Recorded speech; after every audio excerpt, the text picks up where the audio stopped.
देर रात सू किंग किसी बिल्ली की तरह चुपके से फुर्ती और खामोशी से कैंप में से गुजरा। बीच बीच में वो हाथ से अपना मुंह दबा लेता ताकि उसे खांसी ना आए।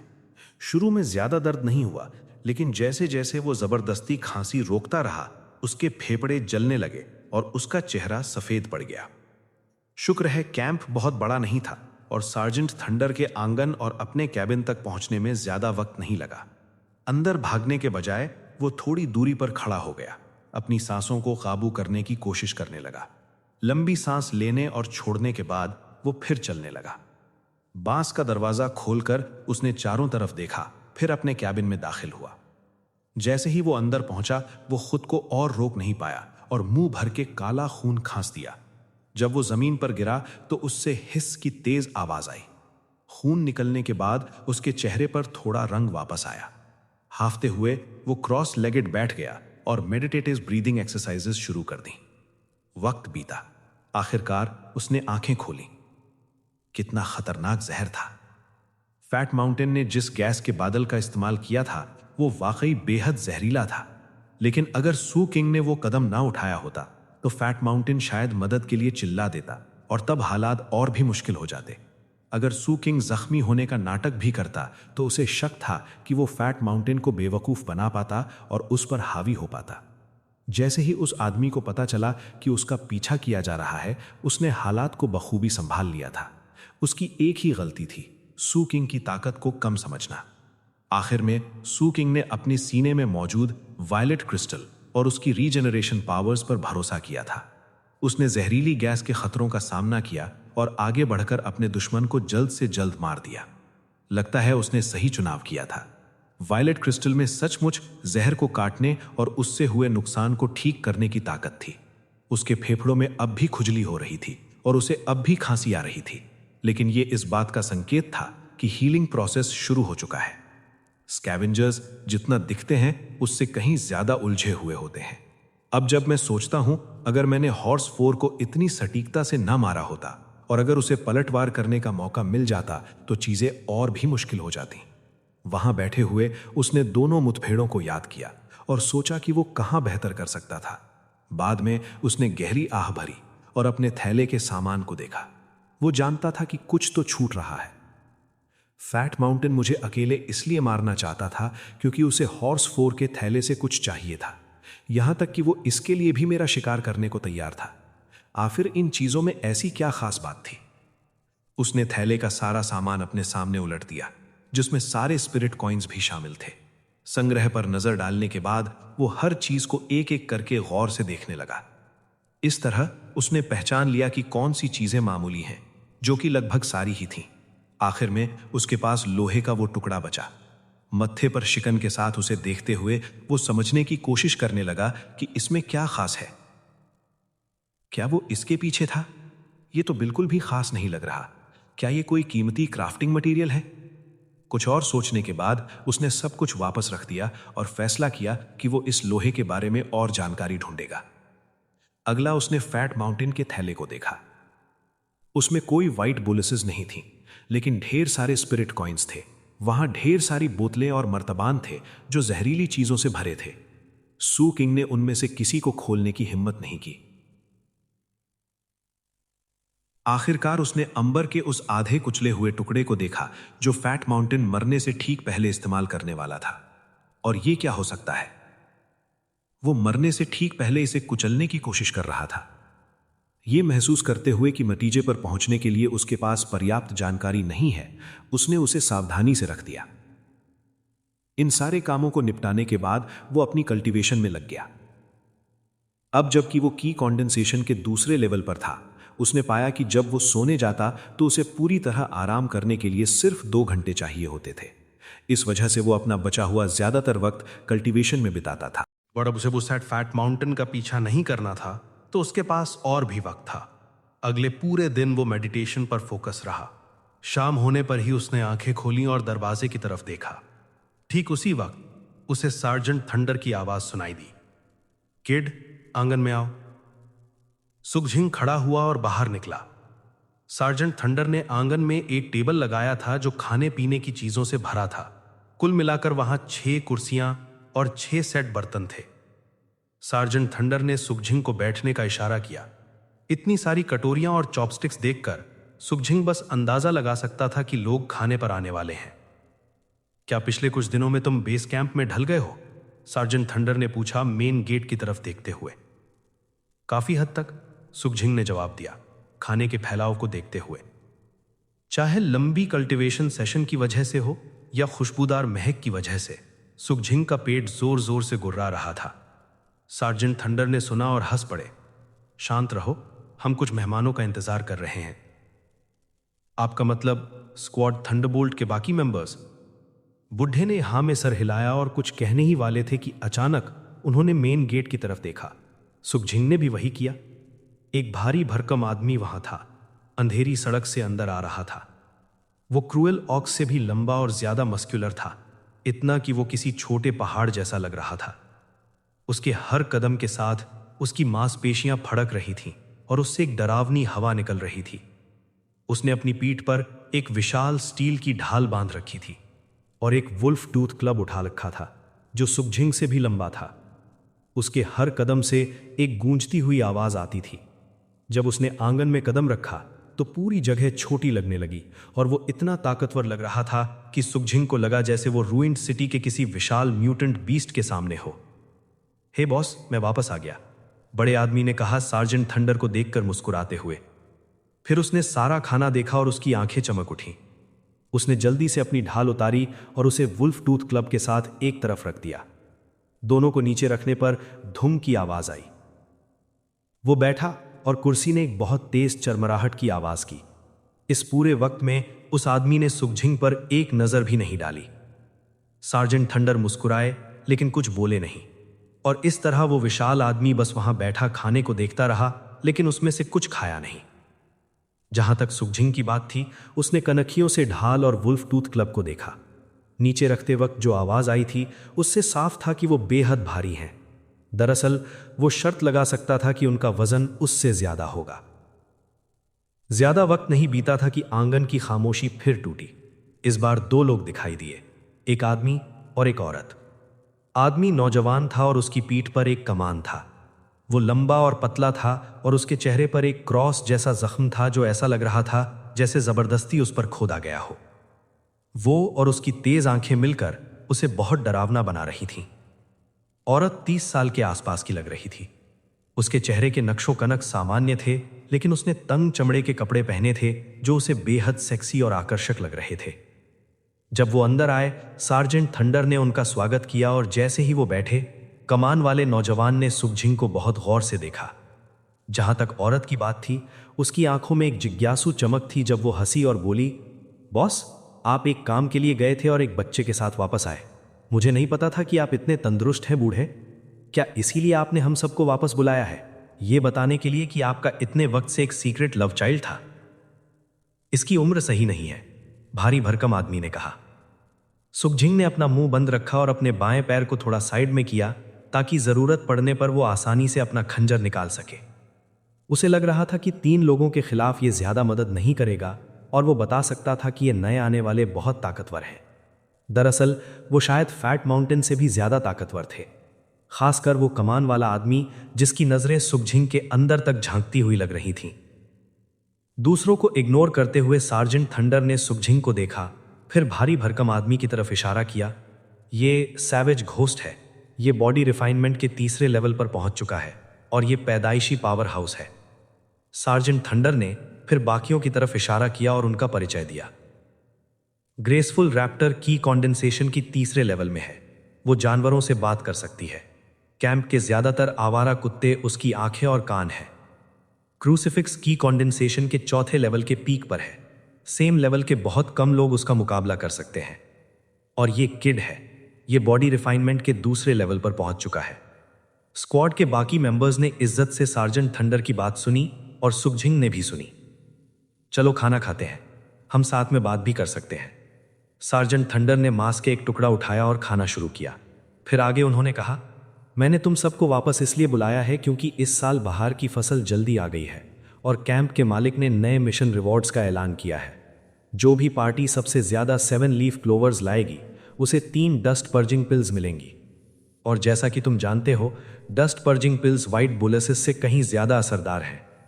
क्या कहते हो, हम अपने उस छिपे हुए इलाके में चलें और हार्वेस्ट जल्दी शुरू करें? उनके शब्दों के जवाब में बाकी स्क्वाड मेंबर्स की आंखें चमक उठीं और सब ने हां में सर हिलाया। क्योंकि तुम सब सहमत हो तो अंदर जाने की तैयारी करते हैं, और किड भी साथ चलेगा। ये सैवेज घोस्ट ने कहा। क्रूसिफिक्स ने मत्था सिकोड़ा। बॉस, बॉडी रिफाइनमेंट का दूसरा लेवल बहुत कमजोर है। इसका मतलब हमें पूरे वक्त इसका ध्यान रखना पड़ेगा। यह सही नहीं है। हर किसी की पहली बार होती है, सार्जेंट थंडर ने कहा, पहले क्रूसिफिक्स को देखते हुए फिर सुखझिंग को। यह तुम्हारा फैसला है किड। मैं कर सकता हूं, सुखझिंग ने छोटे से नॉड के साथ जवाब दिया। उसके थैले में 5 व्हाइट बोलसेस थीं, इसलिए उसे डस्ट पर्जिंग पिल्स पाने की कोई खास जरूरत महसूस नहीं हो रही थी। लेकिन वो पहले से जानता था कि स्कैवेंजर बेस कैंप में जिंदगी कैसी होती है। उसे कभी न कभी फॉरबिडन रीजन में जाना ही पड़ता, और इसलिए बेहद अनुभवी लोगों के स्क्वाड के साथ जाना समझदारी थी। वो इस तरह बहुत कुछ सीख सकता था। क्रूसिफिक्स ने आगे कुछ नहीं कहा। खाना खत्म करो, सार्जेंट थंडर ने कहा, फिर रात के लिए निकलो। हम सुबह मिलेंगे और फिर रवाना होंगे। इतना कहकर वो खड़े हुए और अपने कैबिन में चले गए। सुखझिंग ने मांस का एक टुकड़ा उठाया और मुंह में डाला। फिर 3 स्क्वाड मेंबर्स पर एक आखिरी नजर डालकर वो वापस अपने कैबिन में चला गया। वो अजनबियों के साथ कभी कंफर्टेबल महसूस नहीं करता था, और उनके साथ बैठने की उसकी कोई इच्छा नहीं थी। रात में कुछ नहीं हुआ, और तैयारी के नाम पर सुखझिंग को ज्यादा कुछ नहीं करना था। वो हमेशा तैयार रहने की हालत में जीने का आदी था। अगली सुबह वो इकट्ठा हुए और सार्जेंट थंडर उन्हें कैंप के बाहरी इलाके की तरफ ले गए। ऊपर नीला आसमान फैला हुआ था और सूरज तेज चमक रहा था। एक बाज ऊपर घूम रहा था, जैसे उन्हें देख रहा हो।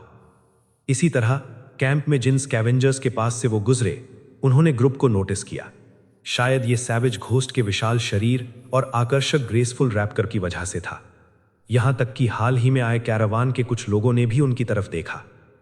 दरअसल कैरावान वाले इलाके में बहुत सारे स्कैवेंजर्स जमा थे, जो शायद किसी चीज का इंतजार कर रहे थे। सुखझिंग एक पूरे दिन बाहर नहीं निकला था, इसलिए उसे कोई अंदाजा नहीं था कि क्या चल रहा है। उसकी जिज्ञासु नजर देखकर ग्रेसफुल रैप्टर मुस्कुराई और बोली, मैंने सुना है कि कल रात वायलेट लैंड से एक कैरावान आया है। उनके साथ एक मशहूर वैद्य है। उसने उस बुढ़े ठरकी लेम जैकल के हिप की चोट को भी ठीक कर दिया। अब हर कोई इलाज के लिए लाइन लगा रहा है। वो वैद्य जरूर बहुत पैसे कमाता होगा, सैवेज घोस्ट ने जलन से बुड़बुड़ाया। सुखझिंग को भी जलन महसूस हुई। थोड़ी देर नजारा देखने के बाद उसका ध्यान किसी और चीज की तरफ खिंच गया। वो अकेला नहीं था। सैवेज घोस्ट और ग्रेसफुल रैप्टर अचानक बहुत चौकन्ने हो गए। सिर्फ क्रूसिफिक्स और सार्जेंट थंडर पहले जैसे ही लग रहे थे, लेकिन उन्होंने भी नोटिस किया कि आगे क्या है। उनके रास्ते में स्कैवेंजर्स का एक और स्क्वाड था। इसमें करीब 7-8 मेंबर्स थे, जिनमें आदमी और औरतें दोनों शामिल थीं। उन सब से दरिंदगी की हवा निकल रही थी। वो एक बूढ़े आदमी के इर्द गिर्द जमा थे, जो उन्हें सार्जेंट थंडर की याद दिला रहा था। उस आदमी के बाल बिखरे हुए थे और उसकी आंखों में खून की प्यास थी। ऊपर से वो एक आवारा कुत्ते की लाश पर बैठा और धीरे धीरे उसका एक पैर चबा रहा था। जाओ फैट माउंटेन और हॉर्स 4 को ढूंढो। वो हरामजादे, उनकी हिम्मत कैसे हुई देर से आने की? क्या वो जीने से थक गए हैं? यह स्क्वाड ब्लड शैडो था। कुत्ता खाने वाला वो बुढ़ा स्क्वाड ब्लड शैडो का कैप्टन था, और वो अपनी स्पिरिट पावर फ्लक्चुएशंस को छुपाने की कोई कोशिश नहीं कर रहा था। जब सुखझिंग ने फैट माउंटेन और हॉर्स 4 का जिक्र सुना, तो उसने अपनी आंखों को सिकोड़ लिया ताकि उनकी चमक दिखाई ना दे। इसी बीच ग्रेसफुल रैप्टर ने उस मरे हुए कुत्ते को देखा और उसकी आंखें गुस्से और किलिंग इंटेंट से भड़क उठीं। वो उसका कुत्ता था। इसी वक्त स्क्वाड ब्लड शैडो ने सार्जेंट थंडर और बाकियों को नोटिस किया। मरे हुए कुत्ते के ऊपर बैठकर दांत दिखाते हुए उस बुढ़े ने ग्रेसफुल रैप्टर को देखा और अपने होठों पर जीभ फेरी। अरे छोटी रांड, तूने ये कुत्ता पाला था ना? कहना पड़ेगा ये स्वादिष्ट है, लेकिन इससे मुझे सोचने पर मजबूर कर दिया कि तेरा स्वाद कैसा होगा। Chapter 12 the dangers of the forbidden region. Squad blood shadow से मिली ये सीधी ललकार ने ग्रेसफुल रैप्टर की आंखों में किलिंग इंटेंट भर दिया, लेकिन कोई एक्शन लेने के बजाय उसने सार्जेंट थंडर की तरफ देखा। सार्जेंट थंडर के चेहरे पर हमेशा जैसे भाव थे जब उन्होंने बस इतना कहा, क्रूसिफिक्स।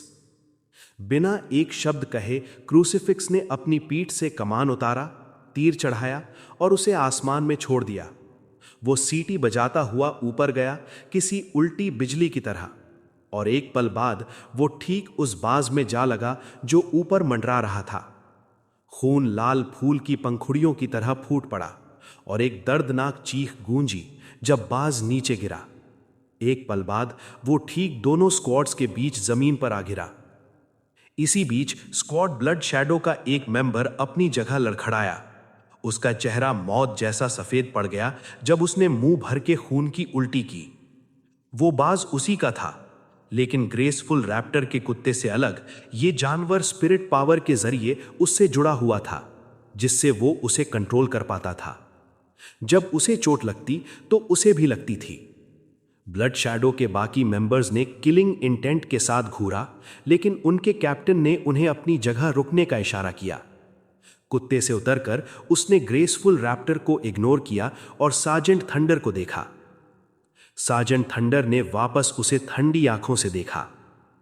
दोनों एक दूसरे को काफी देर तक घूरते रहे, फिर दोनों ने ठंडी सांस भरी। चलो, सार्जेंट थंडर गुर्राए और स्क्वाड को आगे ले चले। जू किंग भी उनके साथ था। जू किंग को दोनों स्क्वाड्स के बीच की दुश्मनी साफ महसूस हो रही थी।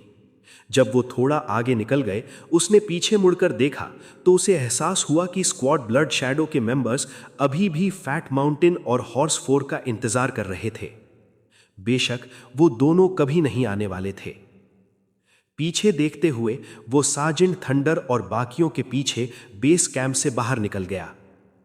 जू किंग को याद था कि फॉरबिडन रीजन ज्यादा दूर नहीं था, लेकिन वहां पहुंचने में उसकी उम्मीद से ज्यादा वक्त लगा। उन्होंने करीब 1 घंटे तक पैदल सफर किया, तब जाकर उनके सामने काला जंगल प्रकट हुआ। पेड़ जहां तक नजर जाती वहां तक फैले हुए थे।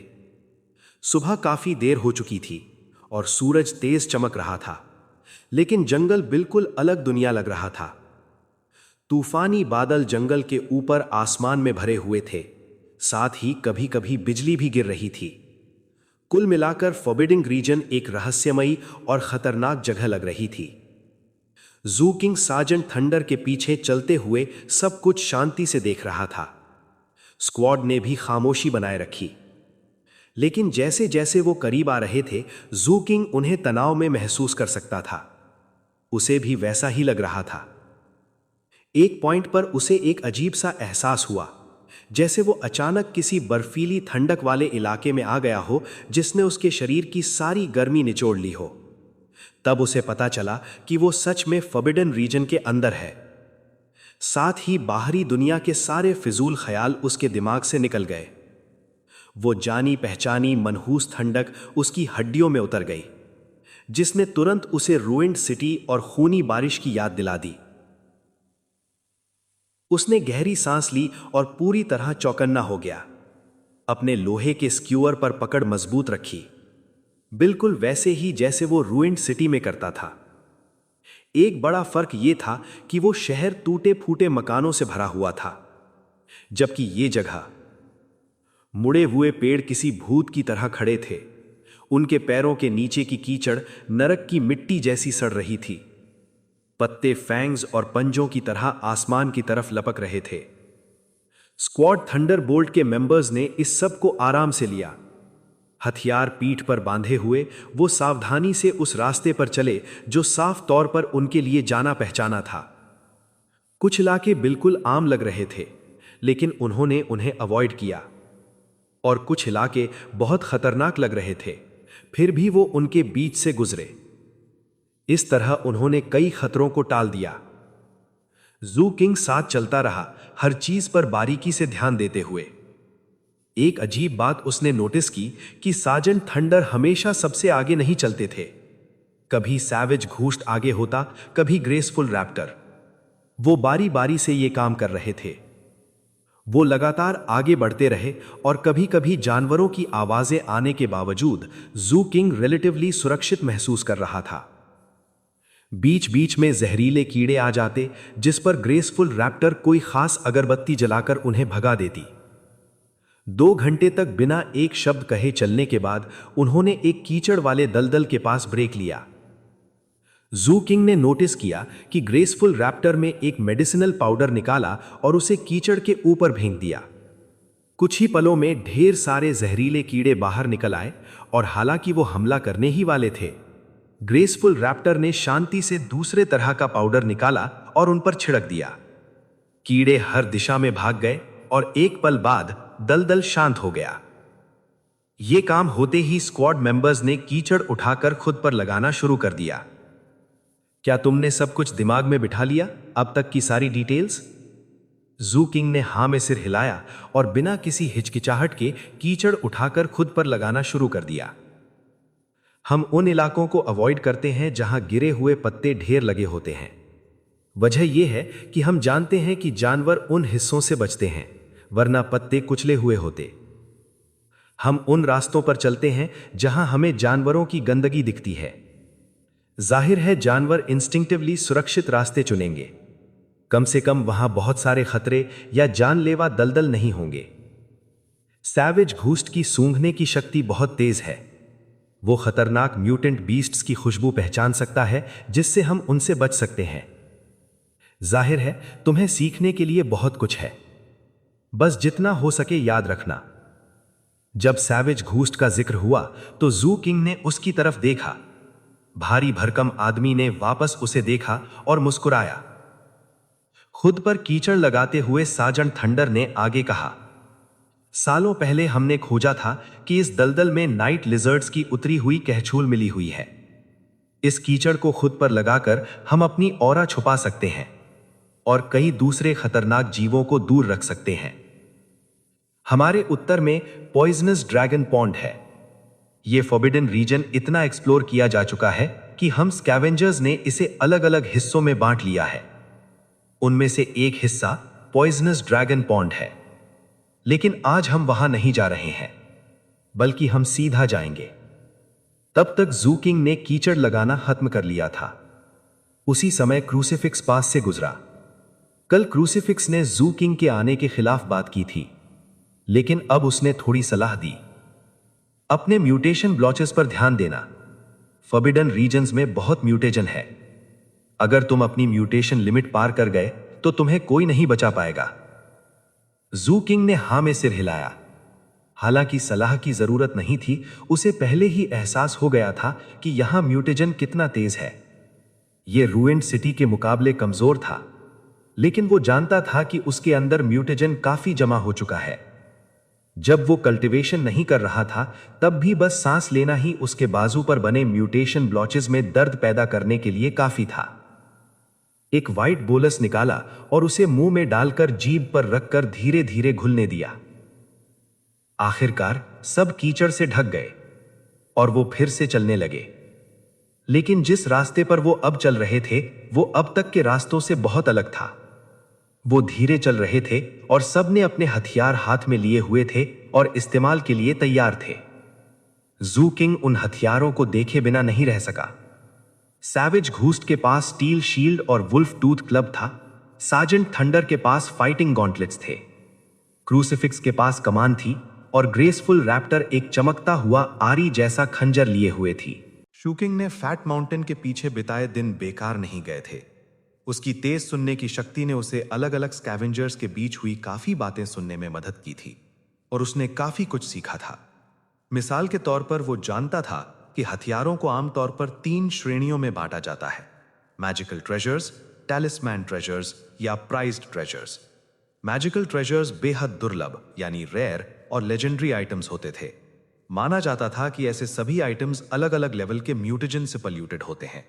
ऐसे ट्रेजर्स को यूज करने से उनका म्यूटेजन लेवल बढ़ जाता था, जिससे वो एसेंशली नॉन रिन्यूएबल रिसोर्सेज बन जाते थे और इसलिए वो बेहद कीमती थे। मैजिकल ट्रेजर्स ही वो वजह थी जिससे लिविंग ट्रेजर्स वजूद में आए। कभी कभी लोगों को बचपन से पाला जाता था सिर्फ इस मकसद से कि वो मैजिकल ट्रेजर्स के म्यूटेजन को कम यानी डाइल्यूट कर सकें। सार्जेंट थंडर ने भी यही बताया था। मैजिकल ट्रेजर्स के बाद टैलिस्मैन ट्रेजर्स और प्राइज्ड ट्रेजर्स आते थे। टैलिस्मैन ट्रेजर्स भी रेयर थे, लेकिन मैजिकल ट्रेजर्स के मुकाबले उन्हें पाना आसान था। प्राइज्ड ट्रेजर्स सबसे आम थे और इन्हें खास मटेरियल से बनाया जा सकता था, इसलिए आम लोग भी इन्हें कभी कभी पा सकते थे। शूकिंग का आयरन स्क्यूअर एक प्राइज्ड ट्रेजर था और स्क्वाड थंडरबोल्ट के हथियार भी। वक्त गुजरता गया जैसे जैसे शूकिंग ग्रुप के पीछे फॉरबिडन रीजन में गहराई तक जाता गया। कई मौकों पर उनका सामना म्यूटेंट बीस्ट्स के छोटे ग्रुप से हुआ जिन्हें सैवेज घोस्ट ने अकेले संभाल लिया। कुछ ताकतवर जानवरों को क्रूसिफिक्स के कमान ने मार गिराया। ग्रेसफुल रैप्टर ज्यादातर मैजिकल टेक्निक्स पर निर्भर थी और वो जानवरों को डराकर एक जगह जमने पर मजबूर कर सकती थी। शूकिंग को एक्शन का मजा तब आया जब एक जहरीले सांप ने ग्रुप पर पीछे से हमला किया। उसने बस उसे पकड़ा और मसल कर मार दिया। आखिरकार क्रूसिफिक्स को एहसास हो गया कि शूकिंग कोई बचकानी गलतियां नहीं कर रहा है और उसकी आंखों में मौजूद नफरत धीरे धीरे कम होने लगी। यहां तक कि उसने शूकिंग को कुछ चीजें सिखाना शुरू कर दिया। फॉरबिडन रीजन खतरनाक लगता है किड, लेकिन हम जैसे अनुभवी हाथों के लिए असल में सिर्फ 3 चीजों की चिंता करनी होती है। इन सबको दिमाग में बिठा लो। पहली ये कि फॉरबिडन रीजन की गहराई में तुम्हारा सामना ऐसे म्यूटेंट बीस्ट से हो सकता है जो तुमने पहले कभी नहीं देखे होंगे, लेकिन ये किनारों यानी पेरिफेरी पर कम ही होता है। अगर ऐसा होता है तो ये बहुत खतरनाक हो सकता है। हम जानते हैं कि उन म्यूटेंट बीस्ट से कैसे निपटना है जिन्हें हम पहचानते हैं, लेकिन फॉरबिडन रीजन बहुत बड़ा है और अंदर हर तरह की ताकतों वाले हर तरह के जानवर हैं। एक पल की लापरवाही मौत का कारण बन सकती है। दूसरी चीज है सिंगिंग यानी गाना। अचानक क्रूसिफिक्स के चेहरे पर डर दिखाई दिया। लोग कहते हैं कि कभी कभी फॉरबिडन रीजन के अंदर एक तरह का संगीत सुनाई देता है। अगर तुमने वो सिंगिंग सुन ली तो तुम्हारा मरना लगभग तय है। मैंने खुद कभी नहीं सुनी। दरअसल सार्जेंट थंडर के अलावा हमारे स्क्वाड में किसी ने नहीं सुनी। शूकिंग ने सार्जेंट थंडर को देखा। बूढ़े ने कुछ नहीं कहा, लेकिन जब वो जंगल में देख रहे थे उनकी आंखों में मिले जुले भाव दिख रहे थे। मैं तीसरे खतरे को समझाती हूं, ग्रेसफुल रैप्टर ने शूकिंग को देखकर मुस्कुराते हुए कहा, जो सबसे आम भी है, और वो है फॉग ऑफ कंफ्यूजन यानी भ्रम का कोहरा। जब ये आता है तो मुश्किल से कुछ दिखाई देता है और रास्ता भटकना आसान हो जाता है। ये आमतौर पर लंबे समय तक रहता है और अगर तुम अंदर रास्ता भटक गए तो आसानी से बाहर नहीं निकल पाओगे, और अगर ऐसा हुआ तो तुम्हारे अंदर म्यूटेजन जमा हो जाएगा, जिसका मतलब है कि तुम मौत के रास्ते पर हो। फॉग ऑफ कंफ्यूजन से निपटने के 2 तरीके हैं। पहला है आग से उसे हटाना, दूसरा है किसी ऐसे शख्स का होना जो साइकिक पावर से पैदा हुआ हो या जिसने उसे पाने के लिए कड़ी मेहनत की हो। आग का इस्तेमाल करना लक्षणों का इलाज है, जड़ का नहीं। ये कोहरे के एक छोटे हिस्से को साफ करेगा, लेकिन ये एक ग्रूइश फॉग है और तुम इसमें हमेशा आग नहीं जला सकते। आखिरकार जब आग बुझेगी कोहरा वापस आ जाएगा। साइकिक पावर्स वाले लोगों की बात करें तो हमारे बेस कैंप में ऐसा शख्स 10 सालों में एक बार दिखता है और वो ज्यादा देर नहीं रुकते। वो आमतौर पर अपनी पावर्स को कहीं और डेवलप करने के लिए जल्दी चले जाते हैं। सैवेज घोस्ट जो सबसे आगे चल रहा था, उसने अपने कंधे के ऊपर से देखकर कहा, एक चौथा खतरा भी है और वो है दूसरे स्कैवेंजर्स, खासकर अगर वो घात लगाकर बैठे हों। ग्रेसफुल रैप्टर जवाब में कुछ कहने ही वाली थी जब सार्जेंट थंडर के चेहरे के भाव बदल गए जब उन्होंने जंगल में देखा। शांत, उन्होंने कहा। क्रूसिफिक्स ने तुरंत अपनी कमान पर तीर चढ़ा लिया। ग्रेसफुल रैप्टर चमकती आंखों से चारों तरफ देखने लगी और सैवेज घोस्ट की मांसपेशियां फड़कने लगी। जहां तक शूकिंग की बात थी, उसे लगा जैसे उसके रोंगटे खड़े हो गए हैं, जैसे कोई बेहद खतरनाक चीज आसपास हो। कुछ पलों बाद अंधेरे जंगल में ठंडी मनहूस रोशनी के बिखरे हुए टुकड़े दिखाई दिए। आंखें, ढेर सारी आंखें उन्हें घूर रही थीं। जैसे जैसे आंखें साफ हुईं, उन्हें काली स्केल्स वाली स्किन दिखाई दी। विशाल भेड़िए आ रहे थे, हर एक किसी बैल जितना बड़ा था। एक नजर में शूकिंग दर्जनों देख सकता था और ऐसा लग रहा था उनका कोई अंत नहीं है, शायद सैकड़ों भी हो सकते हैं। हर एक भेड़िए से सेकंड लेवल की स्पिरिट पावर फ्लक्चुएशंस निकल रही थीं। स्क्वाड के सभी मेंबर्स चिंतित लग रहे थे। ये ब्लैक स्केल्ड वुल्फ्स का झुंड है। ये आमतौर पर फॉरबिडन रीजन की गहराई में घूमते हैं। ये यहां बाहर क्या कर रहे हैं? क्रूसिफिक्स ने सिकुड़ी हुई आंखों से चारों तरफ देखा और ग्रेसफुल रैप्टर का चेहरा पीला पड़ गया। उनके लिए एक अकेला ब्लैक स्केल्ड वुल्फ चिंता की बात नहीं थी, लेकिन इतनी बड़ी संख्या से निपटना मुश्किल होने वाला था। इससे भी बड़ी बात यह थी कि यहां म्यूटेजन बहुत तेज था। एक बार उनकी स्पिरिट पावर कम होने लगी और उन्हें आसपास से स्पिरिट पावर अब्सॉर्व करने पर मजबूर होना पड़ा तो चीजें खतरनाक हो जाएंगी। लड़ाई की गर्मी में स्पिरिट पावर से म्यूटेजन निकालने का वक्त नहीं मिलेगा, जिसका मतलब था कि उनका अपना करप्शन तेजी से बढ़ेगा। शूकिंग खुद को हाँपता हुआ महसूस कर रहा था क्योंकि भेड़ियों का दबाव उस पर भारी पड़ रहा था। सब पीछे हटो, सार्जेंट थंडर ने कहा। मैं इन्हें यहीं रोकता हूं। वो आगे बढ़ने लगे। उनसे स्पिरिट पावर फ्लक्चुएशंस निकल रही थीं, जो क्रूसिफिक्स से दुगनी थीं। भेड़िए रुक गए और साजन थंडर को घूरने लगे। चलो, क्रूसिफिक्स ने साजन थंडर की तरफ देखते हुए कहा और फिर पीछे हटा। ग्रेसफुल रैप्टर और सैविज गोस्ट ने भी वैसा ही किया। शूकविंग ने देखा कि साजंट ने अकेले भेड़ियों के झुंड की तरफ बढ़ना शुरू किया। उनसे निकलने वाली विस्फोटक स्पिरिट पावर से भेड़िए डरे हुए लग रहे थे, लेकिन शूकविंग हिला नहीं, बल्कि वो अपनी जगह खड़ा रहा और अपना लोहे का स्क्यूअर उठाया, जो धुंधली रोशनी में भी चमक रहा था। किड, तुम्हें पता है कि साजन थंडर हमारे लीडर क्यों है? क्रूसिफिक्स ने पीछे हटते हुए कहा। सिर्फ इसलिए नहीं कि उनकी कल्टीवेशन ची कॉन्डेंसेशन के छठे लेवल पर है, बल्कि उनकी समझबूझ, सेंस ऑफ जजमेंट की वजह से, और मुसीबत के वक्त वो कैसे जिम्मेदारी लेते हैं उस वजह से। उसी वक्त जब क्रूसिफिक्स की बात शूकविंग तक पहुंची, एक तेज गड़गड़ाहट की आवाज गूंजी। क्रूसिफिक्स की कमान से निकले एक तीर ने 600 मीटर दूर एक बड़े पेड़ को गिरा दिया था। सैवेज गोस्ट और ग्रेसफुल रैप्टर ने भी कार्रवाई की और एक के बाद एक पेड़ गिराए, जिससे एक दीवार बन गई जिसमें सिर्फ एक छोटा सा रास्ता बचा था, किसी दरवाजे की तरह। ये करने के बाद क्रूसिफिक्स और ग्रेसफुल रैप्टर पीछे हटते रहे। इसी बीच सैवेज गोस्ट उस खुले रास्ते के सामने किसी पहाड़ की तरह खड़ा हो गया, एक हाथ में ढाल और दूसरे में वुल्फ टूथ क्लब। आगे साजन थंडर अचानक तेजी से हिले। उनके हाथ चमक रहे थे जब वो भेड़ियों पर झपटे। वो वार करते गए और जिस भेड़िए को भी वो मारते, वो खून के बादल में फट जाता। लेकिन वहां भेड़ियों की संख्या इतनी ज्यादा थी कि साजन थंडर जल्द ही उनके बीच गायब हो गए। बाकी स्क्वाड थंडरबोल्ट को सिर्फ धमाकों और भेड़ियों की चीखें सुनाई दे रही थीं। किड, क्रूसिफिक्स चिल्लाया, यहां हमारे पास वापस आओ, तुम्हें लड़ने का मौका जल्द ही मिलेगा। स्क्वाड थंडरबोल्ट के पास साफ तौर पर लड़ाई का एक प्लान था, इसलिए शूकविंग सैवेज गोस्ट की तरफ पीछे हटा। सैवेज गोस्ट ने उसे देखकर दांत दिखाए और पेड़ों की बनाई गई दीवार के बीच के रास्ते की तरफ अंगूठा दिखाया। शूकविंग उसमें से निकला, फिर क्रूसिफिक्स और ग्रेसफुल रैप्टर के पीछे चला गया। सैवेज गोस्ट से 600 मीटर आगे वो ग्रेसफुल रैप्टर तक पहुंचा, जिसने वहां भी पेड़ों का ढेर लगाकर एक और रुकावट बनाई थी। रास्ते के ठीक सामने उसने और पाउडर निकाला, उसे चारों तरफ छिड़का और अभी अपना अंगूठा काटकर खून निकाला था। उस खून से उसने जमीन पर एक कॉम्प्लेक्स सिंबल बनाया। शूकविंग के आने का एहसास होते ही उसने उसे देखा और एक नजर दी, जिसका मतलब था आगे बढ़ते रहो। शूकविंग उसके आगे निकल गया और क्रूसिफिक्स की तरफ बढ़ा, जो वहां से और 600 मीटर दूर एक पेड़ पर बैठा था। वो पेड़ बहुत बड़ा था, जिससे पूरे इलाके का नजारा साफ दिख रहा था। शूकविंग को आते देखकर क्रूसिफिक्स ने कहा, तुम मेरे पीछे वाले इलाके के जिम्मेदार हो, 600 मीटर पीछे हटो।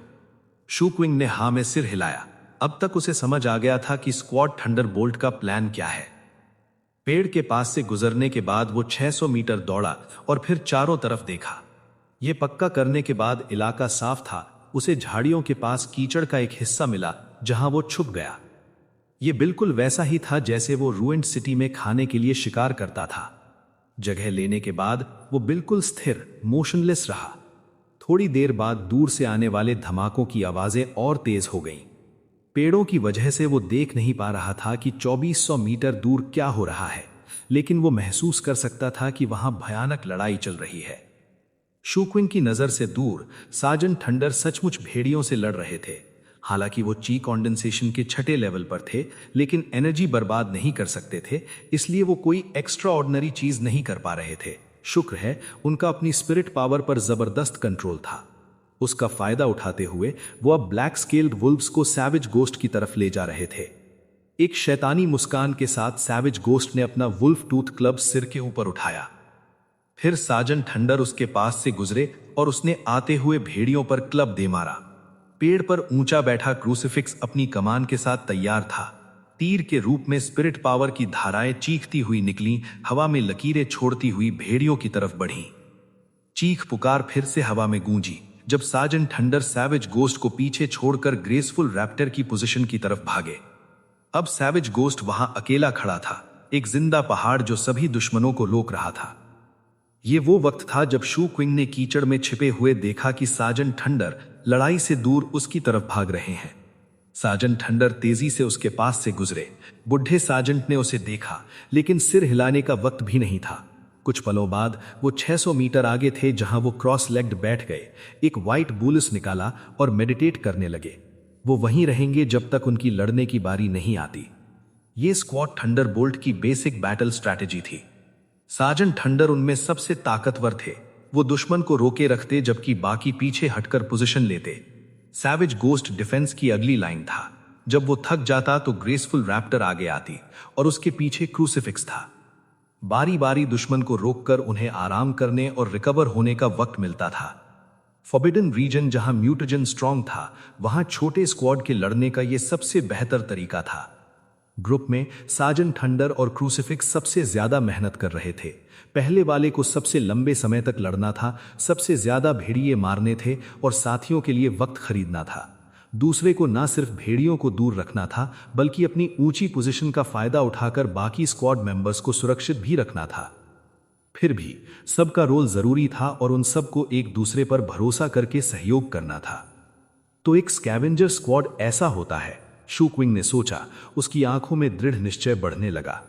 वो अपनी जगह पर काफी देर तक बिना हिले रहा। फिर उसने सैवेज गोस्ट को लड़ाई से पीछे हटते हुए देखा। उसका सीना सांस लेने के लिए ऊपर नीचे हो रहा था। उसके कुछ देर बाद ग्रेसफुल रैप्टर आई, जो बहुत पीली लग रही थी, और उसने अपने सीने पर हाथ बांधे हुए थे। आखिरकार क्रूसिफिक्स शू किंग के पास से गुजरा। उसके चेहरे पर हमेशा की तरह गंभीर भाव थे, लेकिन शू किंग महसूस कर सकता था कि उसकी स्पिरिट पावर फ्लक्चुएशंस बहुत कमजोर थीं। उसके पीछे भेड़ियों का अनंत झुंड था। क्रूसिफिक्स शू किंग को वहां लड़ने के लिए छोड़ने में हिचकिचाता हुआ लगा। मैं संभाल लूंगा, शू किंग ने सख्ती से कहा। क्रूसिफिक्स ने जवाब नहीं दिया। वो आगे बढ़ता रहा और भेड़िए करीब आ गए। एक तीखी हवा शू किंग से टकराई। देखा तो करीब 1 दर्जन भेड़िए हमला लीड कर रहे थे। उनके जिस्म काले स्केल से ढके थे, आंखें लाल थीं। जब वो उसकी तरफ झपटे तो उनसे दरिंदगी और पागलपन निकल रहा था। जाहिर है स्क्वाड थंडरबोल्ट के साथ हुई शुरुआती टक्कर ने उनमें से कई को मार दिया था और जख्मी कर दिया था, लेकिन खून की बदबू ने बाकी भेड़ियों को और भी ज्यादा खूंखार बना दिया था। लगता था भेड़ियों ने शू किंग को बिल्कुल नोटिस नहीं किया और वो पूरी तरह क्रूसिफिक्स पर फोकस थे। लेकिन जैसे ही वो पास से गुजरे, शू किंग का खंजर उड़ता हुआ आया और सबसे करीबी भेड़िए के सिर में घुस गया। भेड़िए ने मरने से पहले एक छोटी सी दर्दनाक चीख मारी। उसका शरीर गिरने से पहले ही शू किंग हवा में धुंधला हो गया। उसका काला लोहे का स्क्यूअर चमका जब उसने उसे दूसरे भेड़िए की आंख में घुसाया। फिर उसने अपना बायां हाथ मुट्ठी में बंद किया और तीसरे भेड़िए पर वार किया। वो भेड़िया फट गया, शू किंग को खून से नहला दिया। पलक झपकते ही उसने 3 भेड़िए मार गिराए। वो किसी राक्षस की तरह फुर्तीला और जानलेवा था। जब वो भेड़ियों के झुंड के बीच से गुजरा, उसकी आंखें ठंडी और हमले सटीक यानी डिसाइसिव थे। एक के बाद एक ब्लैक स्केल्ड वुल्फ उसके लोहे के स्क्यूअर का शिकार बनता गया और इलाका दर्दनाक चीखों से गूंजने लगा। जल्द ही वो चिपचिपे खून में भीग गया, लेकिन उसने स्क्यूअर पर पकड़ बनाए रखी, जो अब काले की जगह लाल हो चुका था। फिर भी भेड़ियों की संख्या इतनी ज्यादा थी कि कुछ ही देर में उनके हमले उसके डिफेंस को भेदने लगे। एक एक करके दांत और पंजों के जख्म उस पर बनने लगे। शुक्र है वो ज्यादातर हमलों से बचने में कामयाब रहा। ऊपर से वायलेट क्रिस्टल की रीजेनरेटिव पावर्स ने भी कमाल कर दिया। मामूली जख्म कुछ ही सांसों में भर जाते और गहरे जख्म भी जल्दी खून बहना बंद कर देते। हालांकि वो भेड़ियों के खून में इतना सना हुआ था कि बाकी स्क्वाड मेंबर्स के लिए देखना नामुमकिन था कि क्या हो रहा है। अपनी खुद को हील करने की खौफनाक क्षमता की वजह से वो किसी की भी उम्मीद से कहीं ज्यादा देर तक लड़ता रहा। भेड़ियों की लाशों का ढेर लग गया और शू किंग की आंखें और ठंडी होती गईं। आखिरकार वो किसी भी दूसरे स्क्वाड मेंबर से ज्यादा देर तक टिका रहा, यहां तक कि अब भेड़ियों का झुंड उससे डरता हुआ लग रहा था। दूर से पेड़ों के बीच से आती धुंधली रोशनी उसके खून से सने शरीर पर पड़ रही थी, जिससे वो और भी डरावना लग रहा था। 600 मीटर पीछे सार्जेंट थंडर थे और ऊपर पेड़ों में क्रूसिफिक्स। दोनों शू किंग की दरिंदगी और लड़ने की क्षमता देखकर पूरी तरह हैरान थे। किड, वापस आओ, सार्जेंट थंडर आखिरकार चिल्लाए। शू किंग अभी थका नहीं था, लेकिन वो महसूस कर सकता था कि उसकी स्पिरिट पावर खतरनाक हद तक कम हो गई है। वायलेट क्रिस्टल उसके शरीर को रीस्टोर और जख्म भर सकता था, लेकिन खोई हुई स्पिरिट पावर वापस नहीं ला सकता था। शुक्र है वो बॉडी रिफाइनमेंट करता था, इसलिए ग्रेसफुल रैप्टर की तरह स्पिरिट पावर कम होने का मतलब ये नहीं था कि वो लड़ नहीं सकता, लेकिन इसका असर उस पर पड़ रहा था। उसे सांस लेनी पड़ रही थी, जिसका मतलब था म्यूटेजन का उसकी स्पिरिट पावर के साथ मिलना, और उसके बाजू पर बने म्यूटेशन ब्लॉचेस पहले से कहीं ज्यादा दर्द कर रहे थे। इसलिए सार्जेंट थंडर का आदेश सुनते ही वो बिना हिचकिचाहट के पीछे हटा। जैसे ही उसने हिलना शुरू किया, एक भेड़िया उसकी तरफ लपका जो बाकियों से अलग था। उसकी आंखें लाल नहीं बल्कि काली थीं। शू किंग का लोहे का स्क्यूअर लाल लकीर बन गया जब उसने उसे भेड़िए के सिर में घुसाया, फिर पीछे हटने के लिए तैयार हुआ। लेकिन तभी उस मरे हुए भेड़िए की परछाई अचानक मुड़ी और बिगड़ गई। शू किंग को यकीन नहीं था कि उसे धोखा हो रहा है या नहीं। धूप छांव वाले इलाके में यह मुमकिन था, लेकिन ऐसा लग रहा था जैसे परछाई उसकी तरफ बढ़ रही हो। रोशनी मध्यम और बिखरी हुई थी, जिससे साफ देखना नामुमकिन था कि क्या हो रहा है। और इससे पहले कि वो पक्का कर पाए, परछाई ने उसे छू लिया। एक झटका उसके शरीर से गुजरा और उसने महसूस किया कि एक बयान न की जा सकने वाली बुराई अचानक उसके सिर से पैर तक भर गई। इससे पहले कि कुछ और होता, वो बुराई उसके सीने तक पहुंची और वहां मौजूद वायलेट क्रिस्टल तक, जिसने अब तक शू किंग को हील करने के अलावा कुछ नहीं किया था। उसी पल वो फिर कांपा जब उसके अंदर एक बर्फीली धार फूट पड़ी। एक पल बाद वो बढ़ती हुई बुराई का एहसास गायब हो गया। बर्फीली धार जल्दी ही रुक गई। पलक झपकते ही ऐसा लगा जैसे वो कभी थी ही नहीं, और वायलेट क्रिस्टल नॉर्मल हो गया।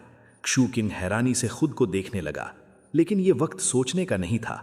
शरीर हील हो रहा था। वो पीछे की तरफ उड़ा, ये सोचते हुए कि क्या सार्जेंट थंडर या क्रूसिफिक्स को पता चला कि अभी क्या हुआ। जैसे ही शू किंग पीछे हटा, सार्जेंट थंडर आगे बढ़े। उनके चेहरे पर हैरानी थी। बहुत बढ़िया, अब पीछे जाओ और आराम करो। Black scaled wolves forbidden region की गहराई में रहते हैं, जहां म्यूटेजन स्ट्रांग होता है। उन्हें ऐसी जगह से नफरत है जहां म्यूटेजन कम हो।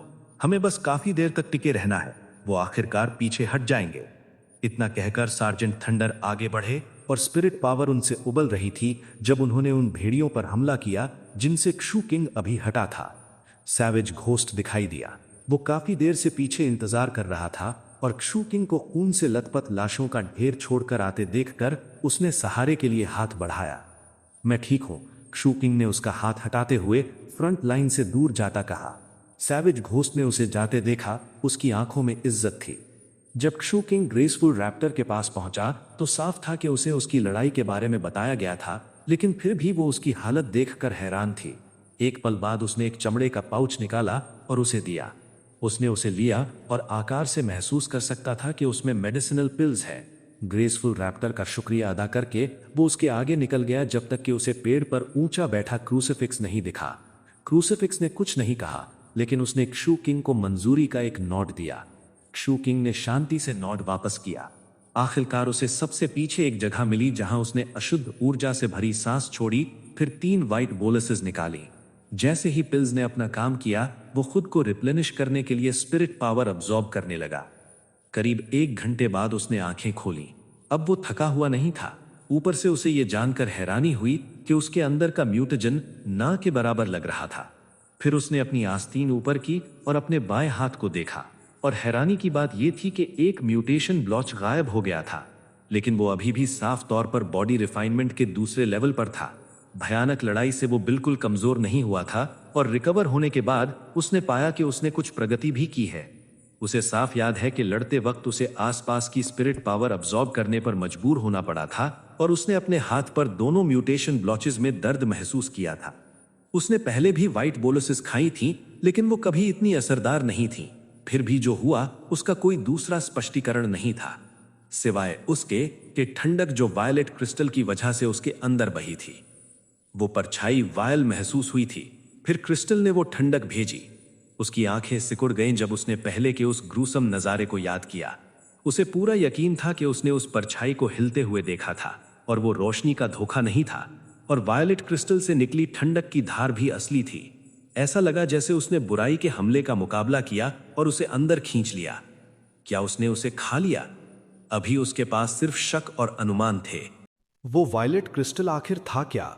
और वो काली खौफनाक परछाई जो उसके करीब आ रही थी, उसका क्या राज था? क्या इन सबका उसके शरीर से गायब हुए म्यूटेशन के दाग से कोई लेना देना था? जू किंग का दिमाग इन्हीं सवालों में उलझा हुआ था। वो वहीं बैठा गहराई से सोच रहा था, जबकि स्क्वाड थंडरबोल्ट के बाकी मेंबर्स उसके पास से गुजर रहे थे।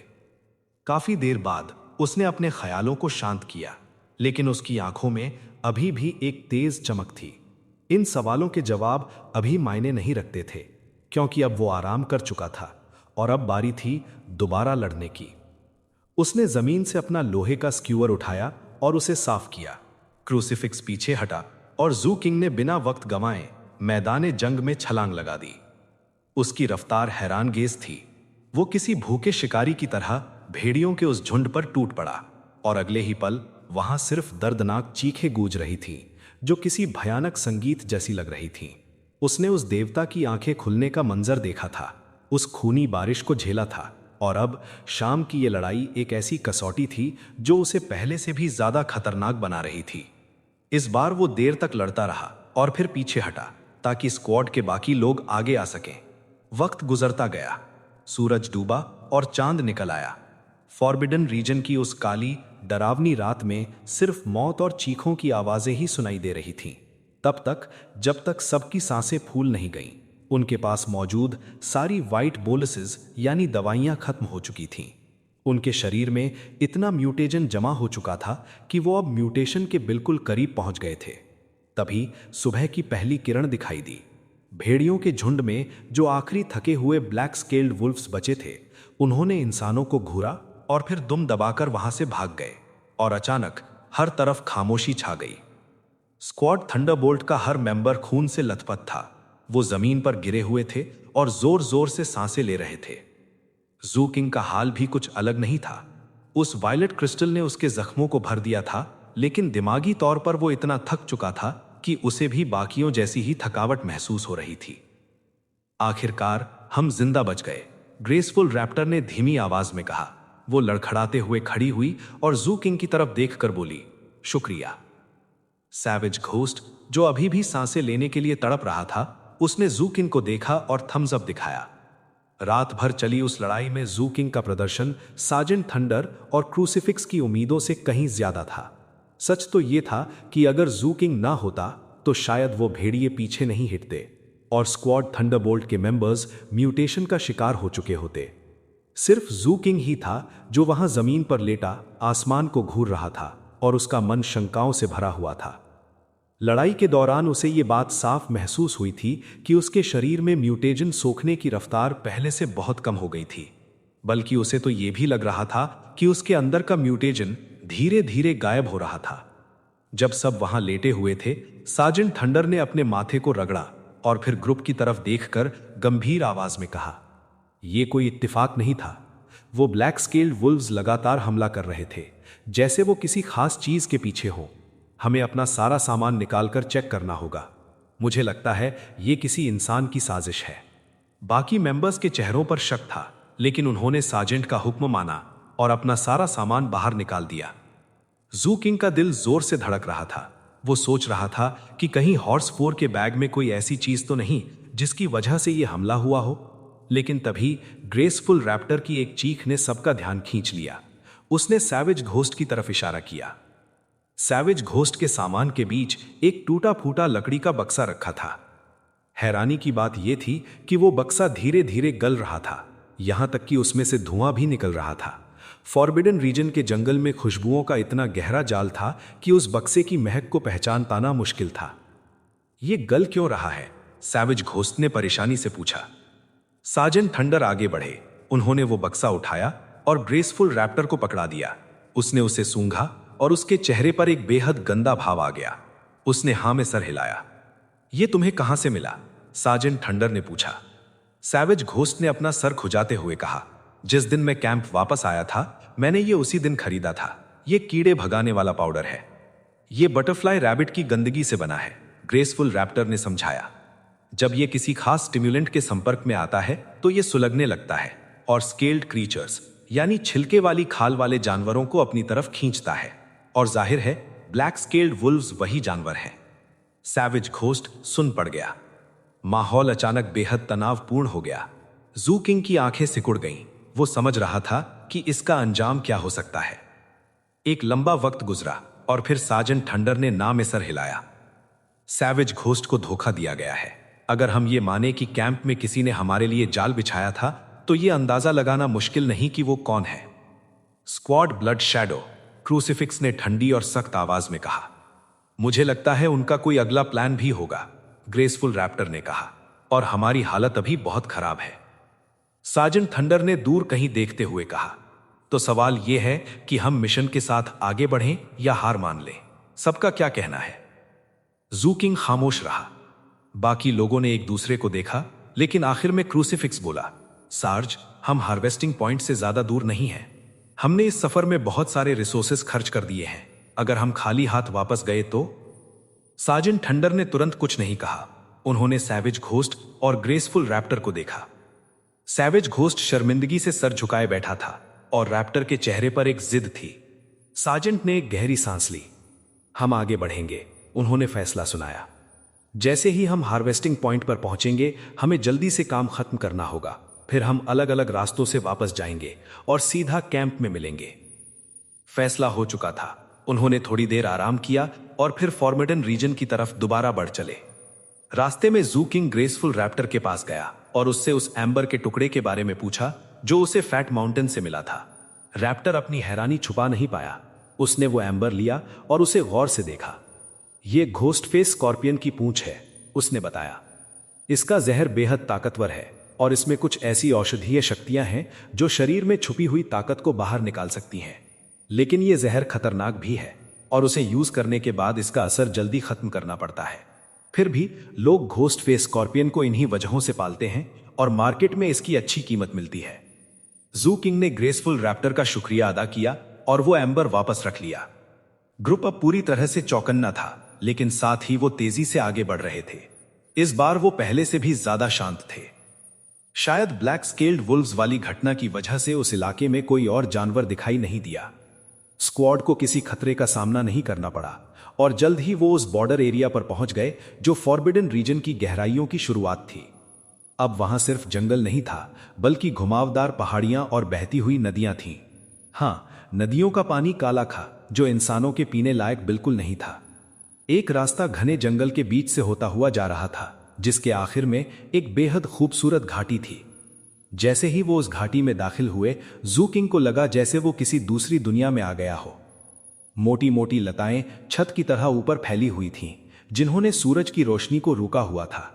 लेकिन उस घाटी में कोई पेड़ नहीं थे, सिर्फ फूल वाले पौधे थे।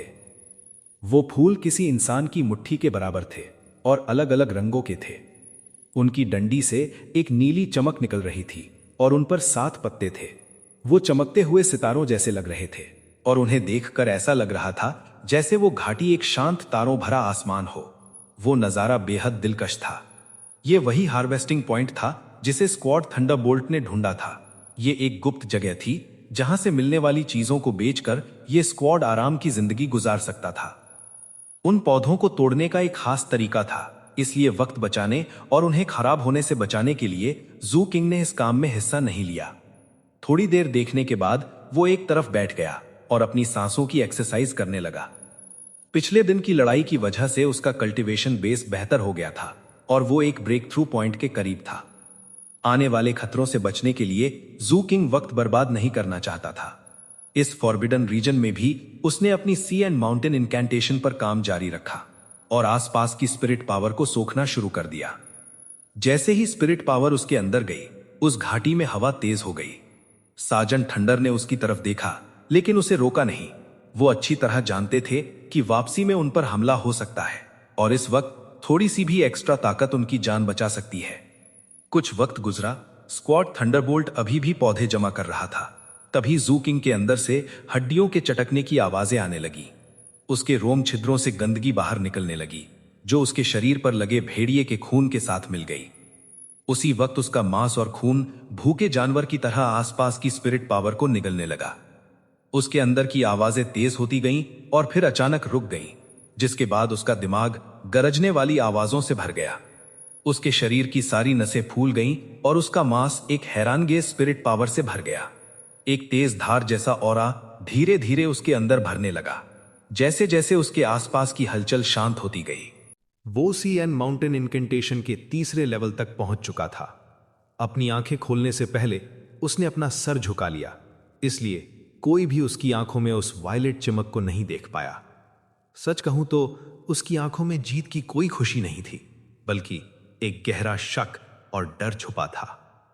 और इसकी वजह यह थी कि जब उसने नीचे देखा तो उसे अपनी परछाई के साथ कुछ अजीब होता हुआ दिखाई दिया। अभी जो कल्टीवेशन उसने की थी वो कुछ अलग थी। जब उसने आसपास की स्पिरिट पावर को सोखा और सीएन माउंटेन इनकेंटेशन का इस्तेमाल करके म्यूटेजन को अलग किया, तो वो जहर, वो म्यूटेजन उसके हाथ पर मौजूद म्यूटेशन के दाग में नहीं गया, बल्कि वो सीधा उसकी परछाई में बह गया। ऐसा लग रहा था जैसे उसकी परछाई उस म्यूटेजन को खा रही हो। कुछ देर सोचने के बाद जू किंग ने अपने डर को दबाया और सर उठाकर देखा। पहले उसने स्क्वाड थंडर बोल्ट को देखा जो अभी भी पौधे तोड़ने में लगे थे, और फिर उसने उस घाटी के दरवाजे और उसकी आगे फैले जंगल की तरफ देखा। बहुत दूर उसे कुछ धुंधले से ढांचे दिखाई दिए। वो किसी मंदिर के खंडहर जैसे लग रहे थे, जो वक्त की धूल में धंसते जा रहे थे। उनसे एक पुरानी प्राचीन ऑरा निकल रही थी। सार्जेंट थंडर ने उसकी नजर का पीछा किया और समझ गए कि वो क्या देख रहा है। किसी को नहीं पता वो जगह कब बनी थी। हम स्कैवेंजर्स सिर्फ यहीं तक आ सकते हैं। ये हमारी आखिरी हद है, उसके आगे जाना मना है। अगर कभी जान पर बन आए तो वो छुपने के लिए अच्छी जगह है। हद? जू किंग ने धीरे से कहा। एक 7 पत्ती वाला क्लोवर तोड़ते हुए सार्जेंट थंडर ने बात आगे बढ़ाई। हां, लोग कहते हैं कि उस जमाने में ये फॉरबिडन रीजन इसलिए बना था क्योंकि आसमान में बैठे देवता की आंखें खुली थीं और उन्होंने इन मंदिरों को देखा था। स्कैवेंजर्स ने उस जगह की तलाशी ली है, लेकिन वहां कुछ नहीं मिला सिवाय कुछ खास तरह के क्रिस्टल्स के। खास कैसे? जू किंग ने हैरानी से पूछा। उन क्रिस्टल्स को पीसकर पाउडर बना लो और किसी भी घाव के निशान पर लगाओ तो वो निशान गायब हो जाता है, बिना कोई सबूत छोड़े। स्कैवेंजर्स के लिए वो बेकार है, लेकिन कभी कभी बड़े लोग उन्हें मांगने आते हैं। तभी क्रूसिफिक्स, सैवेज घोस्ट और ग्रेसफुल रैप्टर ने अपना काम खत्म कर लिया। उन्होंने सारे पौधे सार्जेंट थंडर को सौंप दिए। सार्जेंट ने लूट को 5 हिस्सों में बांटा और एक हिस्सा जू किंग को दिया। ये तुम्हारा है और अब हम अलग होंगे। इससे हमारे सही सलामत वापस पहुंचने के चांसेस बढ़ जाएंगे। उन्होंने एक नक्शा निकाला और जू किंग के हाथ में थमा दिया। मेरे पास बड़े प्लान्स हैं बच्चे, वो बोले, इसलिए स्क्वाड ब्लड शैडो मेरे पीछे पड़ा है। मैं लीडर हूं, इसलिए उनका ध्यान भटकाने का काम मेरा है। तुम जितनी जल्दी हो सके कैंप वापस पहुंचो, वहां मेरा इंतजार करना। जू किंग उनसे कुछ कहना चाहता था, लेकिन इससे पहले कि वो कुछ बोलता, सार्जेंट थंडर उस घाटी से निकलकर गायब हो गए। क्रूसिफिक्स ने जाते जाते जू किंग के कंधे को जोर से दबाया और वो भी चला गया। सैवेज घोस्ट और ग्रेसफुल रैप्टर ने भी जू किंग को आखिरी बार समझाया और फिर वो भी जंगल में ओझल हो गए। वो उन्हें जाते हुए देखता रहा। फिर उसने वो 7 लीफ क्लोवर्स अपने बैग में रखे और आखिरी बार उस मंदिर के खंडहरों को देखा। एक पल बाद उसने गहरी सांस ली और घाटी से बाहर निकल गया। अब जब वो बॉडी रिफाइनमेंट की तीसरे लेवल पर था, उसकी रफ्तार पहले से कहीं ज्यादा तेज थी। वो किसी बंदर की तरह बिना रुके पेड़ों के ऊपर से जंगल को पार कर रहा था। उसने वो रास्ता नहीं चुना जहां से वो आए थे, बल्कि नक्शे की मदद से एक घुमावदार रास्ता पकड़ा। जो तरीके उसने सफर में सीखे थे, उनका इस्तेमाल करके वो खतरों से बचता रहा। बीच में कुछ म्यूटेंट जानवर मिले, लेकिन उसने बड़ी आसानी से उनका काम तमाम कर दिया। कभी कभी उसकी नजर अपनी परछाई पर पड़ती और उसे यकीन हो जाता कि कुछ तो गड़बड़ है। अब वो पूरी तरह समझ चुका था कि जब भी वो म्यूटेजन एब्जॉर्ब करता है, चाहे वो स्पिरिट पावर से हो या सिर्फ सांस लेने से, वो सब उसकी परछाई में जा रहा था। और अगर पीछे मुड़कर देखे तो ये सब तब शुरू हुआ था जब वो वायलेट क्रिस्टल से ठंडक निकली थी। सीएन माउंटेन इनकेंटेशन के तीसरे लेवल पर पहुंचने के बाद सब कुछ साफ हो गया था। जब उस क्रिस्टल ने ब्लैक स्केल्ड वुल्फ की परछाई को निगला था, तभी से उसकी अपनी परछाई बदल गई थी। उसने अपनी परछाई को घूरा, जो अब बेहद अजीब और डरावनी लग रही थी। अपनी आस्तीन ऊपर करके उसने चेक किया। उसके हाथ पर सिर्फ एक ही म्यूटेशन का दाग बचा था, और वो भी इतना हल्का हो चुका था कि मुश्किल से दिखाई दे रहा था। अगर ऐसा ही चलता रहा तो उसके अंदर का म्यूटेजन कमजोर होता जाएगा, जब तक कि वो पूरी तरह साफ नहीं हो जाता। बैम्बू स्लिप में जो लिखा था, उसके मुताबिक ऐसी शुद्धता, ऐसी प्योरिटी सिर्फ रिवर्ड एंशिएंट मेनलैंड के एलीट इंसानों में देखी जाती थी। क्या ये सब उस वायलेट क्रिस्टल का कमाल है? एक बड़े पेड़ की डाल पर रुककर उसने आसमान की तरफ देखा और अपने सीने पर उस जगह को रगड़ा जहां वो क्रिस्टल था। फिर उसने अपने शक को झटका और दोबारा जंगल में आगे बढ़ गया। शायद म्यूटेजन अब उसके लिए खतरा नहीं था, लेकिन फॉरबिडन रीजन में मौत के और भी कई रूप थे। अभी उसने 2 म्यूटेंट भालुओं को देखा जो सार्जेंट थंडर से भी ज्यादा ताकतवर लग रहे थे। हैरानी की बात यह थी कि उन भालुओं की पीठ पर बड़ी बड़ी रंग बिरंगी मकड़ियां बैठी थीं। उन मकड़ियों से निकलने वाले हजारों रेशे उन भालुओं के शरीर के अंदर गए हुए थे, जिससे वो उन्हें कंट्रोल कर रही थीं। वो भालू यहां वहां टकरा रहे थे, उनका खुद पर कोई काबू नहीं था। वो पेड़ों को तोड़ते हुए और दूसरे जानवरों को कुचलते हुए भाग रहे थे। शुक्र था कि वो किसी लाल रंग के बाघ का पीछा कर रहे थे, इसलिए उनका ध्यान ज़ू किंग पर नहीं गया, वरना वो बड़ी मुसीबत में पड़ सकता था। फॉरबिडन रीजन ऐसी ही चीजों से भरा हुआ था। करीब 2 घंटे बाद ज़ू किंग एक पेड़ की सबसे ऊंची डाल पर बैठा अपने आसपास के इलाके को गौर से देख रहा था।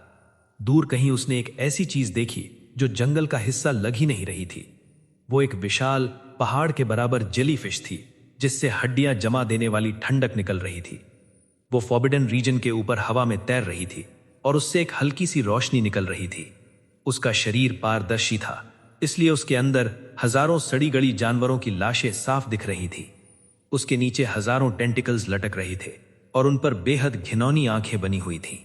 हालांकि ज्यादातर आंखें बंद थीं। जैसे जैसे वो धीरे धीरे आगे बढ़ रही थी, उसके नीचे का जंगल एक भयानक ठंड में जमता जा रहा था। उसका ऑरा ज़ू किंग की ताकत से कहीं ज्यादा भारी था। उसे यकीन था कि वो म्यूटेंट भालू भी उसके सामने कुछ नहीं थे। इतनी दूर से देखने पर भी ज़ू किंग का शरीर अकड़ गया। उसे महसूस हो रहा था कि वो चीज कितनी खतरनाक है। जब वो जेलीफिश दूर ओझल हो गई, तब जाकर उसने चैन की सांस ली। वो अपने पीछे जमे हुए जंगल की एक लंबी लकीर छोड़ गई थी जो साफ दिख रही थी। अगर वो इस तरफ आ जाती तो ज़ू किंग ने डर से थूक निगल लिया। इस जंगल में हर तरफ मौत थी, लेकिन क्योंकि उसकी परछाई म्यूटेजन को सोख रही थी, उसके पास एक फायदा था। वो यहां ज्यादा देर तक रुक सकता था, और जैसे जैसे वो ताकतवर होता जाएगा, ये फायदा और बढ़ता जाएगा। थोड़ा आराम करने के बाद वो पहले से भी ज्यादा चौकन्ना होकर आगे बढ़ा। वक्त गुजरता गया और आखिरकार सूरज डूब गया। पीछे सिर्फ शाम की हल्की लालिमा रह गई थी। जंगल में जानवरों की चीखें गूंजने लगी थीं। ज़ू किंग ने अपना नक्शा देखा। उसके हिसाब से अगर वो रात भर भागता रहा तो सुबह होने तक वो फॉरबिडन रीजन से बाहर निकल जाएगा। वो ये सोच ही रहा था कि अचानक दूर से एक जोर का धमाका हुआ और उसके बाद एक दिल दहला देने वाली चीख सुनाई दी। वो आवाज जानी पहचानी थी। सैविज घोस्ट। ज़ू किंग की आंखें तेजी से घूम गईं। बिना एक पल गवाए वो आवाज की दिशा में बढ़ा, घनी झाड़ियों में छुपते हुए। जल्द ही वो वहां पहुंच गया जहां से आवाज आई थी। एक पेड़ के ऊपर छुपकर उसने नीचे देखा। वहां 6-7 लाशें पड़ी थीं और उनमें से एक सैविज घोस्ट की थी। उसकी खाल हरी और काली पड़ चुकी थी, जो साफ बता रहा था कि वो म्यूटेट हो चुका था। लेकिन साथ ही उसका सर धड़ से अलग था और उसका शरीर बुरी तरह कटा फटा था। उसकी बड़ी सी स्टील की ढाल 2 टुकड़ों में टूटी पड़ी थी और उसका बड़ा सा ददा खून से लथपथ एक तरफ गिरा था। साफ था कि सैविज घोस्ट ने अपनी म्यूटेशन के आखिरी वक्त में अपने दुश्मनों को भी अपने साथ मौत की नींद सुला दिया था। ज़ू किंग उस मंजर को खामोशी से देख रहा था। उसके दिल में दुख का एक तूफान उठ रहा था। तभी उसकी नजर किसी और चीज पर पड़ी। कुछ दूरी पर 5 दुश्मनों से घिरे हुए सार्जेंट थंडर खड़े थे। उनका शरीर हरा पड़ता जा रहा था। वो म्यूटेशन के बिल्कुल किनारे पर खड़े थे। जब ज़ू किंग ने यह देखा तो उसकी आंखों की पुतलियां सिकुड़ गईं। उसने अपने लोहे के स्क्यूअर को जोर से भींचा और उसके अंदर एक भयानक किलिंग इंटेंट उबलने लगा। ची कंडेंसेशन के 5th लेवल वाला वो बदसूरत आदमी एक डरावनी मुस्कान के साथ शू क्विंग की तरफ मुड़ा। स्पिरिट पावर उमड़ पड़ी। जैसे ही वो आगे बढ़ा, उसने अपनी उंगलियां चटकाई। वो जानता था कि ये लड़का बहुत तेज है और उसने अभी अभी पलक झपकते ही 3 दुश्मनों को मार गिराया था। लेकिन वो आदमी अभी भी पूरे भरोसे में था, क्योंकि वो हाल ही में 5th लेवल पर पहुंचा था। उसे यकीन था कि वो इस दुश्मन को आसानी से मार देगा। शू क्विंग ने उसे पहले से भी ज्यादा ठंडी नजरों से घूरा। अपने अनुभव के हिसाब से उसे भरोसा था कि वो 4th लेवल के किसी शख्स को मार सकता है, लेकिन 5th लेवल, उसे पक्का नहीं पता था कि वो जीत पाएगा या नहीं। लेकिन पता लगाने का सिर्फ एक ही तरीका था। वो अचानक हरकत में आया। अपनी पूरी रफ्तार का इस्तेमाल करते हुए उसने उस बदसूरत आदमी पर एक मुक्का मारा। कल्टीवेटर ने उसे आते हुए देखा। उसके चेहरे पर एक नफरत भरी मुस्कान थी। जैसे ही शूक्विंग आगे बढ़ा, उस कल्टीवेटर ने अपनी स्पिरिट पावर छोड़ी, जिसने उसके सामने एक अदृश्य दीवार बना दी। शूक्विंग का मुक्का उस दीवार से टकराया। धड़ाम की आवाज गूंजी और उस दीवार पर दरारें पड़ गईं। लेकिन वो टूटी नहीं, बल्कि एक जबरदस्त झटका वापस शूक्विंग को लगा। उसकी कलाई से चटकने की आवाज आई। वो उतर गई थी। शूक्विंग की आंखें सिकुड़ गईं। उसने जोर से अपना दायां हाथ झटका ताकि कलाई की हड्डियां वापस अपनी जगह आ जाएं। फिर उसकी आंखों में एक खूनी चमक आई। पीछे हटने की बजाय उसने एक और हमला किया। एक और धमाका हुआ और दीवार पर और ज्यादा दरारें पड़ गईं। फिर वो टूट कर बिखर गई। उसी वक्त दीवार के उस पार से एक जबरदस्त विस्फोट हुआ। मिट्टी हर तरफ उड़ गई और उसने शूक्विंग को घेर लिया। टूटी हुई दीवार के टुकड़े हजारों इनविजिबल तलवारों की तरह शूक्विंग पर बरसे। उसके शरीर पर कई गहरे घाव बन गए। वो लड़खड़ाकर पीछे गिरा। खून हर तरफ फैल गया। जो कलाई उसने अभी ठीक की थी वो फिर से उतर गई और उसका हाथ बेजान होकर लटक गया। जब मिट्टी नीचे बैठी, उस कल्टीवेटर ने शूक्विंग को नीचा दिखाते हुए कहा, बेवकूफ, तुझे लगता है एक मामूली बॉडी कल्टीवेटर मैजिक यूज करने वाले का मुकाबला कर सकता है? ऊपर से मैं तुझसे 3 लेवल ऊपर हूं। तूने अपनी औकात से बड़ी चादर ओढ़ ली है। सच्चाई ये थी कि वो खुद हैरान था। उसने कभी नहीं सोचा था कि उसकी स्पिरिट पावर बैरियर सिर्फ 2 मुक्कों में टूट जाएगी। अच्छा हुआ कि वो अभी 5th लेवल पर पहुंचा था, जिसकी वजह से बैरियर टूटने के बाद भी वो जवाबी हमला कर पाया, वरना उसका दुश्मन गुस्से में उस पर टूट पड़ता। शूक्विंग वहां खड़ा था। उसका माथा दर्द से सिकड़ा हुआ था। खासकर उसके हाथ में बहुत दर्द था। अपने दुश्मन को घूरते हुए उसने एक बार फिर जोर से अपना हाथ झटका और कलाई को वापस जोड़ लिया। जब उसके दुश्मन ने देखा कि शूक्विंग खुद अपने साथ कितना बेरहम है, तो वो हैरानी से आंखें फाड़े वहीं रुक गया। फिर उसने अपने हाथ जोड़े, एक मंत्र पढ़ा और अपनी उंगली शूक्विंग की तरफ घुमा दी। उसके आसपास की स्पिरिट पावर इकट्ठा हुई और एक सर के बराबर आग के गोले में बदल गई, जो शूक्विंग की तरफ दौड़ा। वो आग का गोला हैरान कुन ताकत से आगे बढ़ा। गर्मी की वजह से हवा भी थरथराने लगी। जैसे ही वो पास आया, शूक्विंग बगल में कूद गया, लेकिन वो फायरबॉल उसके पीछे मुड़ा। कल्टीवेटर की आंखों में पातिलाना चमक थी। उसने नई बैरियर बनाने की तकलीफ नहीं की, बल्कि एक और मंत्र पढ़ा और दूसरा फायरबॉल शूक्विंग के पीछे भेज दिया, फिर तीसरा। शूक्विंग समझ गया कि इन 3 फायरबॉल से बचना नामुमकिन है। उसने देखा कि वो उन लाशों में से एक के पास खड़ा है जिसे उसने अभी मारा था। उसने वो लाश उठाई और सबसे करीब आ रहे फायरबॉल पर फेंक दी। भड़ाम की आवाज आई। फायरबॉल लाश से टकराया और उसे आग लगा दी। सिर्फ 3 सांसों के वक्त में वो लाश राख बन गई। सिर्फ इसी से शूक्विंग को अंदाजा हो गया कि वो फायरबॉल्स कितने खतरनाक थे।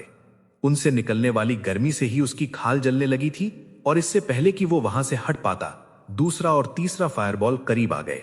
फिर उस कल्टीवेटर की आंखों में नफरत दिखी और उसने उन फायरबॉल्स में विस्फोट कर दिया। धराम! आग हर तरफ फैल गई। एक ऐसी गर्मी पैदा हुई जो दिमाग सुन्न कर दे। शूक्विंग के लिए पूरी तरह बचना नामुमकिन था। वो इतना तेज था कि मैं मेन धमाके से बच गया, लेकिन फिर भी गर्मी की वजह से उसके पूरे शरीर पर छाले पड़ गए और उसके अंदरूनी अंग जैसे पकने लगे। जल्दी कर फ्लेम क्रॉ! कैप्टन ब्लड शैडो चिल्लाया। पता है कैप्टन, ये भेड़िए का बच्चा मेरे अगले 2 फायरबॉल्स नहीं झेल पाएगा, लाश बन जाएगा। फ्लेम क्रॉ शूक्विंग को देखकर हंसा। उसकी आंखों में दरिंदगी थी। उसने अपना दायां हाथ आगे बढ़ाया, 2 फायरबॉल्स बनाए और उन्हें हवा में छोड़ दिया। डर था कि शायद शूक्विंग बच निकले, इसलिए उसने वही किया जो पहले किया था। भागने के सारे रास्ते बंद कर दिए। भयानक गर्मी ने जमीन को जला दिया और पेड़ों को राख बना दिया। पेड़ों के पत्ते जल जाने से शाम के सूरज की रोशनी वहां फैल गई, जिसकी वजह से फ्लेम क्रॉ को अपने हमले का अंजाम साफ नहीं देख पा रहा था। लेकिन उसे पूरा भरोसा था कि उसके 5th लेवल कल्टीवेशन बेस के साथ ये फायरबॉल्स किसी भी 3rd लेवल या उससे कमजोर शख्स को खत्म कर देंगे। थोड़ा हाफते हुए उसने घमंड से अपने हाथ झाड़े और सार्जेंट थंडर और कैप्टन की लड़ाई की तरफ मुड़ा। ओए सार्जेंट थंडर, तुम्हारे लोग बेकार है। वो ठंडी हंसी हंसता हुआ वापस लड़ाई में शामिल होने के लिए आगे बढ़ा, लेकिन उसे सार्जेंट थंडर के चेहरे पर निराशा देखने का मौका नहीं मिला। उसे सिर्फ ये दिखा कि उसके कैप्टन का चेहरा हैरानी से भरा हुआ है। फ्लेम क्रॉ ने तुरंत रिएक्ट किया और बगल में कूद गया, लेकिन वो इतना तेज नहीं था। एक दुबला पतला साया उसकी तरफ लपका और 2 मुक्के उसकी स्पिरिट पावर बैरियर पर बरसा दिए। बैरियर टूटकर बिखर गई और उसके झटके से शूक्विंग को पीछे हटने पर मजबूर होना पड़ा, लेकिन उसके हाथों में एक डैगर और एक लोहे का स्क्यूअर प्रकट हुआ और उसने उन्हें पूरी ताकत से फेंक दिया। क्योंकि बैरियर ने थोड़ी रुकावट पैदा की थी, डैगर की रफ्तार कम हो गई और फ्लेम क्रॉ उससे बच निकला। फिर भी वो उसके कान को काटता हुआ निकला और खून की धार बह निकली, लेकिन लोहे का स्क्यूअर सीधा उसके सीने में जा धंसा। उसके मुंह से खून का फव्वारा छूटा। हालांकि चोट किसी नाजुक जगह पर नहीं थी, इसलिए वो मरा नहीं। दर्द ने फ्लेम क्रॉ के गुस्से को और भड़का दिया। वो गुस्से में चिल्लाया और पीछे मुड़ा। सिर्फ 20 मीटर दूर आग की लपटों के बीच घुटनों पर बैठा था खस्ता हाल शूक्विंग। उसके शरीर पर अभी भी छाले और जले हुए निशान थे, लेकिन शाम की उस रोशनी में उसकी आंखें बर्फ की तरह ठंडी थीं और उनमें कातिलाना जुनून उबल रहा था।